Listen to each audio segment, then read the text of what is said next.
What is going on, guys? Welcome to a special edition, another edition, an edition of Lineup HQ build show for the NBA playoffs. We are here in the conference finals. It has been a bizarre playoffs up until this point. We were talking a little bit before the show about some nuances of DFS around that, but seemingly every night is a blowout. Hopefully tonight we will maybe not get one of those blowouts. And I am Erik Beimfohr, and of course joined by John Breslin, Squirrelpatrol. John, how have the general playoffs been treating you before we start to dive into this game?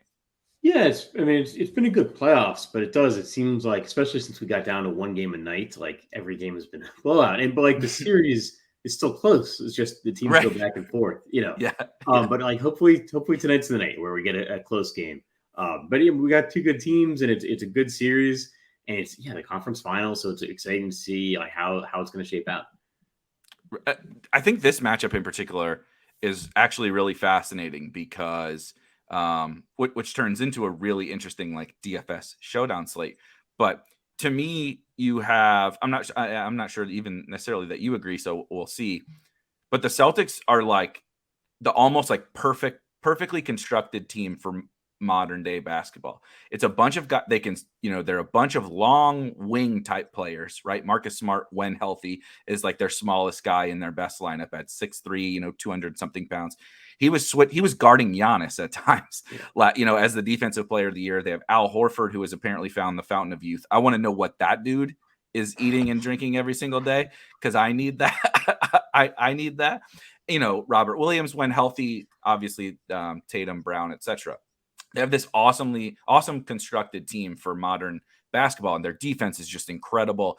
And when they're not playing like total brain dead idiots on offense, they can just destroy teams like the Heat. But the Heat are that team that is going to be physical, that is going to make you make mistakes. And we saw that 2 games ago, that even when Jimmy Butler goes down and Kyle Lowry's running around on like one leg, that they can force the Celtics into mistakes when Tatum and Brown are just kind of playing like chickens with their heads cut off.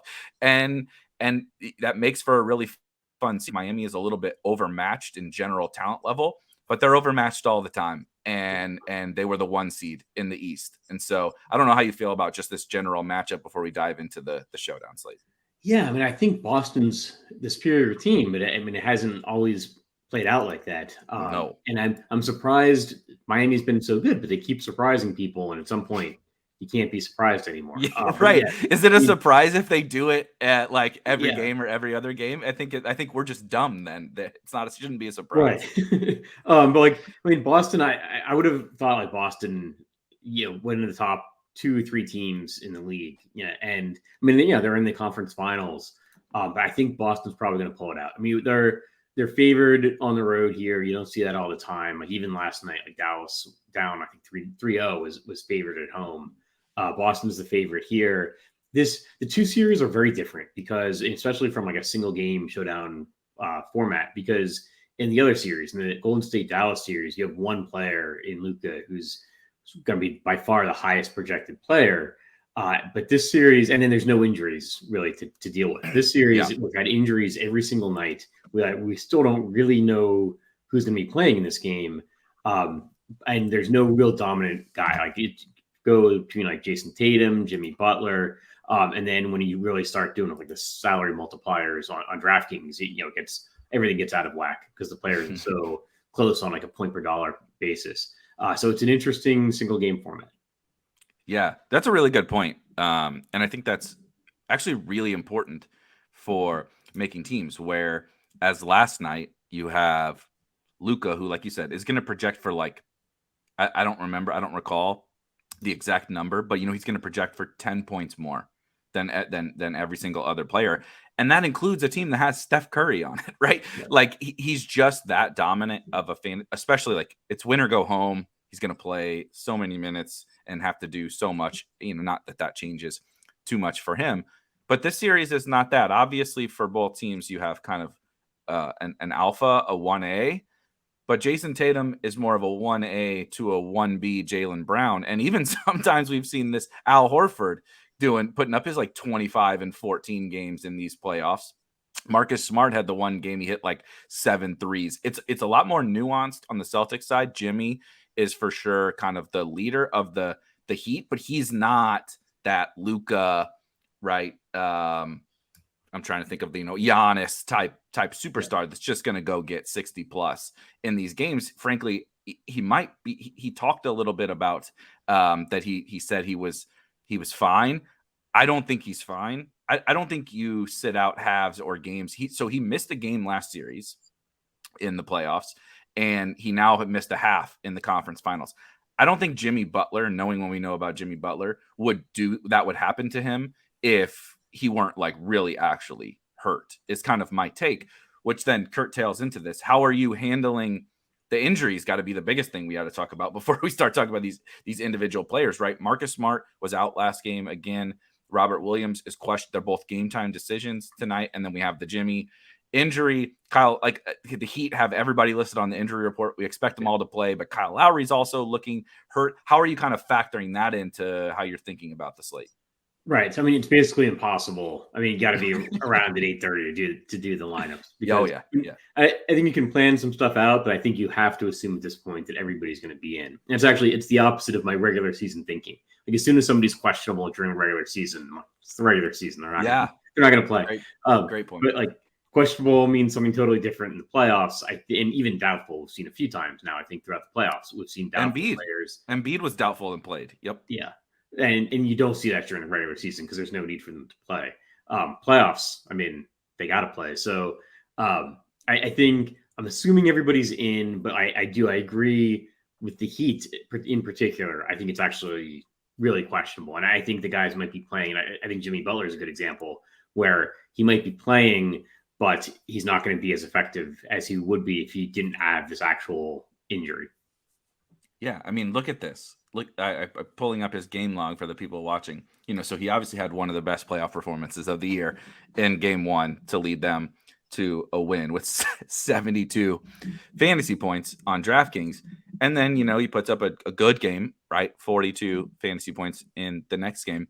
And then doesn't return for the second half in this game here. So he had 18 fantasy points in the first half and did not return. And then last game played, obviously it was a massive blowout, but played almost 28 minutes and scored 15 fantasy points. So like that will never happen to Luka Doncic. Like just through sheer volume, he could shoot 10% and he's not going to score 15 fantasy points.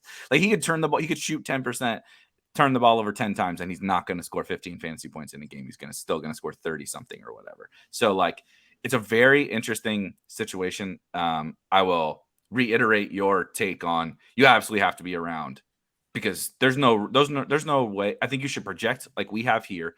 You see in lineup HQ, everyone is projected in, but I think there's no way to predict it. Like I didn't expect Marcus Smart to miss last game. I thought that was, but that's happened frequently. I mean, Al Horford got COVID before game one, and that was off, totally unexpected. So that's like the big thing for sure. Like from a macro level is make sure you're around for that injury report, because, obviously if Marcus Smart doesn't play, that has a huge trickle down effect on Derek White, Peyton Pritchard, Time Lord has a huge trickle down effect on Al Horford and Daniel Tice and all of that. So is there any one specific injury scenario, maybe between Smart and Time Lord? Time Lord is Robert Williams for anybody that doesn't know, that's his nickname. If either of those two guys don't play or both don't play, how you might attack the game a little bit differently? I'm expecting both Smart and Williams to play. I think I think they both have their guys that if they're out, that like then you have to automatically like bump up. So I think like Robert Williams and Grant Williams share the court a little bit together, but not that much. And I actually so then if Robert Williams is out, I think you've got to give a huge boost to Grant Williams. And I think if Marcus Smart is out, then it's probably Pritchard and Derek White. Yep. Mm-hmm. But actually, it's an interesting thought. Like, do you restrict guys, like some of these guys from appearing on the lineup, even if everybody's in? Like, so let's say Robert Williams. I'm expecting Robert Williams to play, but then can you do Robert Williams and Grant Williams in the same lineup? Like, it's probably not a good idea, but it's probably price dependent. Like on DraftKings. On DraftKings, sometimes the guys are like $1,000, and then it doesn't really matter. Like Dwayne Dedman and Bam Adebayo. Like Dedman's 1,000, and he doesn't overlap on the court with Bam. But like you can probably like Dedman might be the best of the $1,000 guys on DraftKings. Oh yeah. So then like you can still put him on a lineup with Bam, I think.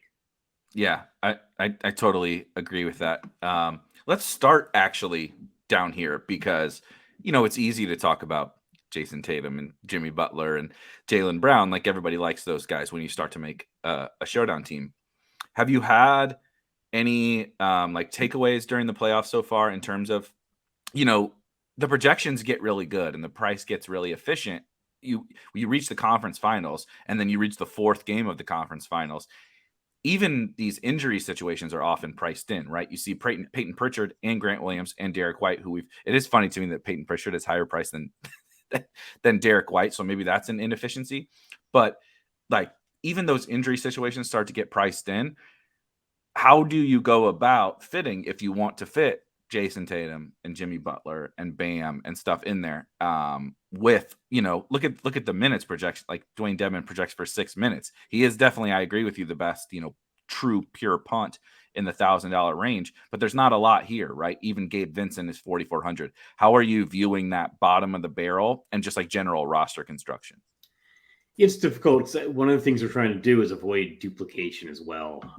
And so I actually handle it a little bit differently on DraftKings versus FanDuel. I think you have to leave money on the table. And we saw that a couple of nights ago. I think the last game in this series, like on FanDuel, I think the winning lineup was unique, but he left like over 10 grand on the table. Oh, wow. Yeah. I think he had like Al Horford as MVP. Or maybe even Tatum and then Horford. But yeah, he had like the lineup itself made sense though. I think he had Derek White and Peyton. I was gonna say, and then probably like Oladipo or something like that. Yeah, and Oladipo. I think he might have had White in like the pro spot or whatever, the third one. Yeah, he had a huge game. Yeah, because he had a huge game. So he beat out a couple of the higher price guys like Butler. And I think the team must have totally ignored like Jimmy Butler, which would have been probably, he was probably 80-90% owned, right? All the different captain MVP categories. And so yeah, I think on FanDuel I want to leave a ton of money on the table. And DraftKings, what I usually try to do is find guys that are in the 1,000, 3,000 to 1,000 price range that are probably going to be under owned. So I think a lot of people are going to have Dwayne Dedman in their GPP lineups because he's kind of guaranteed playing time. But like maybe Dedman plays his 6 minutes or whatever, and he pulls down a couple of rebounds. Then Daniel Tice goes in there, or Aaron Nesmith goes in there and hits a three. It's some kind of last minute garbage time. And that's the guy you need to have, or like Caleb Martin, right? Martin's not that much more expensive, I guess, at 2,700. But he's also going to see guaranteed minutes and can also, especially if like Tyler Hero ends up sitting, right, you can see a little more of the offense off the bench. Right. Totally even forgot to mention there's so many freaking injuries in this series. The sixth man of the year missed last game, and it completely slipped my mind. But I'm glad you brought that up because Caleb Martin was the kind of punt-ish guy that I was gonna lean towards. He is like the most Heat. Like if you were to say like who's the eighth man for the Heat, you're like, oh yeah, look at this Caleb Martin. Yeah, he's the eighth man for he just plays hard. He plays defense. He does the like all the little stuff, the toughness, all that stuff that they like to do. But that's earning him minutes. The Heat have one of my big takeaways from this, which kind of parlays into Caleb Martin and probably Oladipo as well. The Heat have like made a stance seemingly in this postseason that they are going to defer to defense over offense. And meaning when it comes to, gut check time, Tyler Hero, Duncan Robinson, even Max Strus might go sit on the bench. And Victor Oladipo and Caleb Martin, obviously Jimmy, Lowry, Bam, right? PJ Tucker, those guys are going to be out there. And they're just going to say, look, this is who we are. We want to switch. We want to be able to switch every screen. We want to be versatile on defense. And they're willing to forego the fact that Tyler Hero might be their, like best offensive creator outside of Jimmy Butler.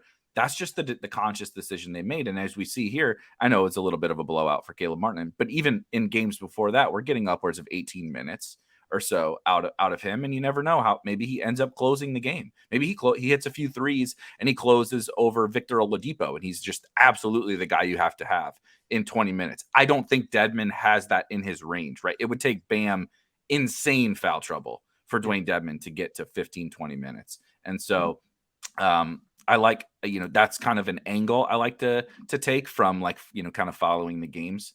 Then let's go back up to the top end. We talked about kind of close out with the top and middle. How do you go about these two teams when it isn't like there isn't Luka? It was like if we were did the show yesterday, you're like, well, I got to play Luka, right? Obviously. And then the only question is, do I have to play him in captain? This is a much more wide open. How have you been thinking about, because you talked about we really have to worry about duplicates, particularly in the playoff contests. But this game is one I feel like you could probably find your way to uniqueness a little bit easier. Yeah, I think so, because I think you're going to see a division like among the captain and the like MVP spots on FanDuel and DraftKings. I probably like Jaylen Brown the best, just because I think it's interesting. I would expect him to be lower owned than Jason Tatum, and I'm not sure if we're showing that, but I think Jaylen Brown is going to be okay. Yeah, we show him as lower owned. Tatum highest owned player of the slate is our projection right now.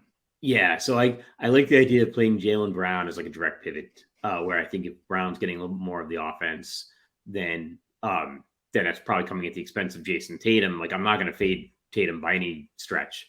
No. I think you can do like a Jaylen Brown captain, or put him in the top MVP spot on FanDuel, and then have on DraftKings, have him in the captain spot, and then still have Tatum in like the utility spot. Yeah, I mean, Jaylen Brown just scored 55 fantasy points and 40 real life points two games ago in this matchup. And even last game, he continued. You see here in the usage column. I mean, he continued with 31% usage. For reference, looking at Jason Tatum really quickly, it's like the same or better. And one thing that they're doing with Tatum, so Tatum is the primary ball handler a lot, which is very interesting. They're a very unique team. It's not like Chris Paul bringing the ball up the floor. It's like a lot of times Jason Tatum brings the ball up the floor and they initiate offense with like him in the pick and roll or something like that. And Miami is doing a really good job like getting into Tatum and making him make decisions. That's why we saw this disastrous 21 fantasy point game here with 6 turnovers a couple games ago, because they just rattled him and they kind of like took him out of the game. He bounced back last game, but if he ends up being, a lower usage player than Jaylen Brown, but the field is still going to jam Tatum because he's Jason Tatum, like in captain over Jaylen Brown. I love that pivot. I love if you want to like avoid even like the Caleb Martins and such of the world, moving down to like a questionable Marcus Smart, just by sheer fact that he's questionable and did not play last game is going to keep that ownership in check for him. And particularly on FanDuel with the scoring and the way he plays defense with his steals and blocks upside. He also, I know he turned it over 4 times in the last game he played. He's not a very high turnover player typically. And so he had, look at this. He has a 65 fantasy point game in this series. When he makes his shots, he's going to play a boatload of minutes. He had 28% usage in that game. It was higher than Tatum. And so you just have these guys, Jaylen Brown, Marcus Smart. We've seen Al Horford. Shout out Al Horford. It's the only thing making me money during this playoff run is just betting overs on Al Horford. Props, but same thing. We've seen him have monstrous games over the likes of Jason Tatum and Jimmy Butler. So that's one thing I like is kind of deviating on these Celtics, where I think, man, you tell me who's going to be the highest scoring Celtic. Of course, Tatum is the favorite, but he's also going to be owned so much more than all these other guys. I think that's a good angle to take. Yeah, and I think if you use Tatum, I think in the top spot, I think then you want to be getting different somewhere else, and that's where you want to maybe be avoiding some of the more higher owned utility guys like Dwayne Dedmon. I wonder if there's a thought that you should pair, like if you're using Celtics in the captain or MVP spot, like you want to use like a Duncan Robinson, figuring maybe he's playing a little bit more because the Heat need a little bit more offense because they're down. Whereas if like you're using Jimmy Butler in the captain or MVP spot, like then maybe you want to be pairing him with somebody with like a Caleb Martin or a Dwayne Dedman who's maybe in there for defensive purposes. But that correlation could break apart pretty quickly. Yeah, but it's at least a narrative or a thought. Yeah, but it makes sense though too, right? Like, we also have this Duncan Robinson. I know it was a blowout, but he's been, for everyone not paying attention throughout this playoffs, he's been benched basically for Max Strus. Obviously, he's been benched for Max Strus for a while, but for Victor Oladipo and Caleb Martin, Duncan is basically not playing, which is really funny because they can't score for shit. And and Duncan Robinson never gets in the game, but he's a defensive liability. But he's one of the best shooters in the NBA. So to your point, if something happens, who knows? Maybe even like Jimmy isn't healthy. Jimmy misses the second half again or something tonight. It's like, guess what? Tyler Hero's out. We need offense. And so Duncan Robinson, maybe he earned some more minutes in the last game, right? He shot the ball well, even though it was a little bit of garbage time. He played better. Maybe he earned some of those more minutes. And like you said, you have Jaylen Brown and captain, assuming a big Jaylen Brown game. Well, then in theory, the Celtics are probably, maybe having a good game, and the Heat do need that offense. Those little things is like, do I know how much it's going to matter tonight? No, of course not. But over the long haul, betting on those kinds of things, right? If I play Jimmy Butler captain, yeah, give me Caleb Martin, give me Dwayne Dedman or whatever. But if I play Jaylen Brown captain, now it's like, okay, maybe the Celtics are doing what they did last game, and that's when I need Duncan Robinson in that team. Any other kind of, we didn't touch on a lot of these like individual players, but these mid-tier guys, that's kind of where it's really won or lost. We spent a lot of time talking about the stars and scrubs. How do you feel about, you talked about Grant Williams, but like Kyle Lowry, Robert Williams, Hero, if he plays, PJ Tucker, how are you handling some of those guys? It's tough because every single guy in the mid-range is questionable. Yeah, right. Look at all the Q tags. Yeah.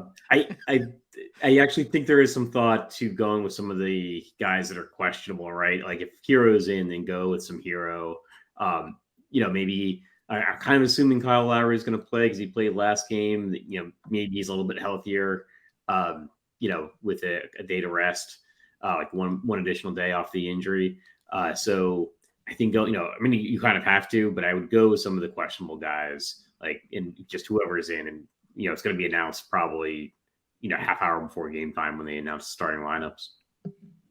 Do you have a preference on either side to they're kind of in this similar price tier, right? To I guess I feel really confident Kyle Lowry is going to play, so I don't even know I want to call him one of the questionable guys, but from the Marcus Smart, Kyle Lowry, Robert Williams, Tyler Hero bucket of guys who are like genuinely, I think, questionable, but also kind of like star-esque players. We're not talking about, shout out PJ Tucker, but he's not, he's not Marcus Smart and Robert Williams. I'd probably go with Kyle Lowry. I think there's something to the thought that Jimmy Butler is a little bit banged up. So like from that mid-range, I'd probably go with Kyle Lowry just because I think he could end up picking up a little bit more of the offense than we would expect. Especially if you get a parlay of Jimmy is still hurt and maybe Hero misses again. Yeah. It's like, man, if Kyle Lowry isn't doing anything, the Heat are going to lose by a whole lot if that scenario is true. I think we hit on pretty much everyone. Before I always like to do this on like every show or whatever. But like, what's the like hot take? What's the thing you got to do tonight to win? What's in the winning lineup that maybe someone isn't expecting? I don't have a huge hot take. I think my general strategy is like FanDuel, leave a bunch of money on the table. Like if you're trying to get unique, don't be afraid to leave 1,000, 1,500, 2,000. We've seen lineups, leave 10,000 and win solo. DraftKings, I think you're really trying to go and find somebody in cheap range because the pricing goes down so much more on DraftKings than FanDuel. I don't think you need to leave salary on the table, but I think you want to avoid the common cheap guys and go with like an Aaron Nesmith who might see like a little bit more playing time. Yep. See who or like Daniel Tice, or like don't be afraid to go overweight like Duncan Robinson and Caleb Martin. I love that. I love that take. I actually think that's, if I were to outline like a cleanest path to winning one of these tournaments, like especially with no dupes or very minimal dupes, it's 100% like that one angle, right? Neesmith plays tonight, so maybe Smart and Time Lord don't play, which we saw then when that has happened in the past. Neesmith does get in there, and that little shit was active in that game. If you watch that, he was all over the place, particularly on FanDuel with steals and blocks all over the place. And he he shot the three about like I would out there, but he's supposed to be a good 3-point shooter. So I think he has like real upside in even like 10 minutes. I would play him over Dwayne Dedman as an example in that scenario, or like the scenario we outlined with Duncan Robinson. It's like no one feels comfortable clicking the dude that literally hasn't been playing for all of the playoffs. And so if that, like, I mean, these are must-win games now. If they need points, if Jimmy is hurt, Lowry is hurt, Hero is hurt, Duncan might get in there and play 25 times and shoot 15 threes for all that we know. And then it's like, you feel like a total fool if you didn't play him. Mine is definitely going to be Marcus Smart. I think he plays tonight. And so I'll get egg on the face when he sits out later. Like, this take will be dead. But I think he plays tonight. And he's been my favorite guy in like basically all of the Celtics games or slates that the Celtics have been on. Because he's just in an uncomfortable range to where he's not that much cheaper than like Tatum, Brown, Jimmy Butler, whatever. And so it's like, I don't need Marcus Smart. I'll just play Grant Williams. But we see what like the upside that Marcus Smart has that some of these other guys just don't have. And again, particularly on FanDuel with his steals and blocks, I just love his upside. I mean, on DK with all the threes, he basically like only shoots threes. So I think that the Heat are going to really continue to try to take Tatum away, which sets him up for what we saw a couple of nights ago. Obviously, he needs to make shots for that to happen. But I think there's a lot more upside to him than maybe the field will give him credit for. He's kind of that guy that falls into, we have him as like the 5th or 6th highest owned player. I actually would take under on that. And I think the upside warrants a lot of exposure. So that's my guy, Marcus Smart. He won't play now. So don't, you can delete this, but but then just sub in Derek White. Let's do that. It'll be Derek White or Marcus Smart. That's the take. All right. All right. So are we doing this again tomorrow? Yeah, I think so.